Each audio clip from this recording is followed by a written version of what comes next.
Personal story segment tonight. One of the few Republican congressmen supporting military action against Syria is Adam Kinzinger from Illinois.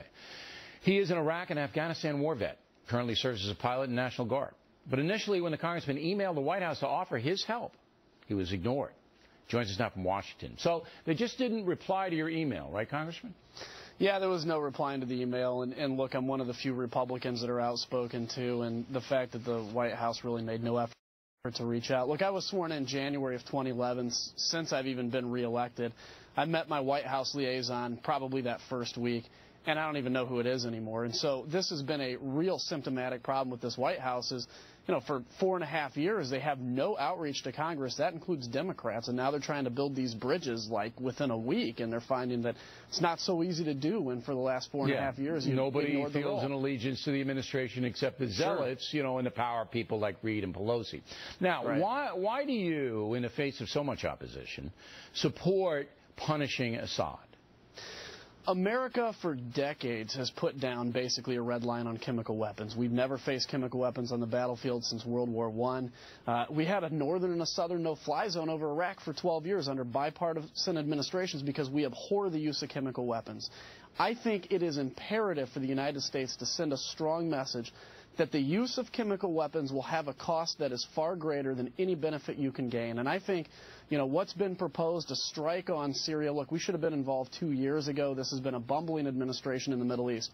But we are where we are today, and tyrants like Assad have got to know that if you use chemical weapons to suffocate children to death while they're aware of the fact that it's happening, there's going to be a strong price to pay. It's probably a small reaction, but it absolutely has to be done because not only is our credibility on the line in terms of what we've held for decades, that we will not tolerate the use of chemical weapons, but this is going to send a strong signal to Iran and our enemies, frankly, in the Middle East, that America means what it says, and we're dead serious about it. But we really don't mean what we say anymore because the the current president has a muddled foreign policy, doesn't want to really take the lead, wants a world consensus about everything. The UN is totally impotent. I mean, there's not enough Viagra in the world for that organization.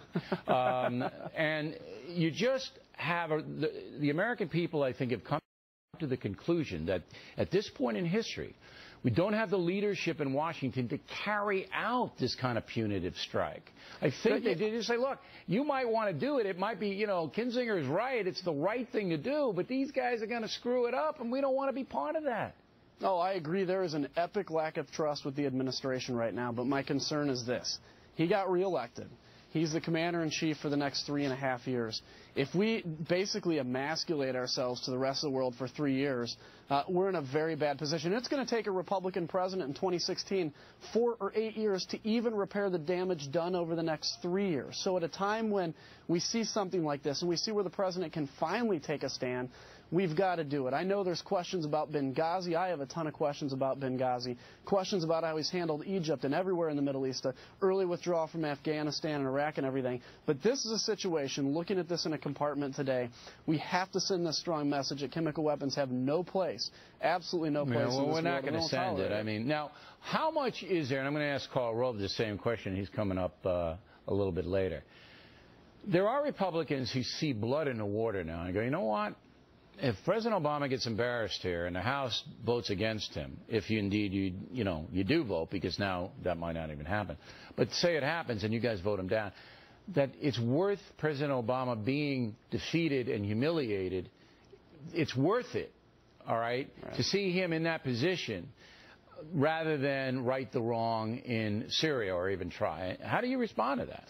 Well, look, I'm still an old-school believer that when we go outside of the waters of the United States, we're all Americans. Politics have to go aside. I would beg any of my colleagues that are looking at voting against this, not on principle. I mean, people are principally opposed to this, and I understand it.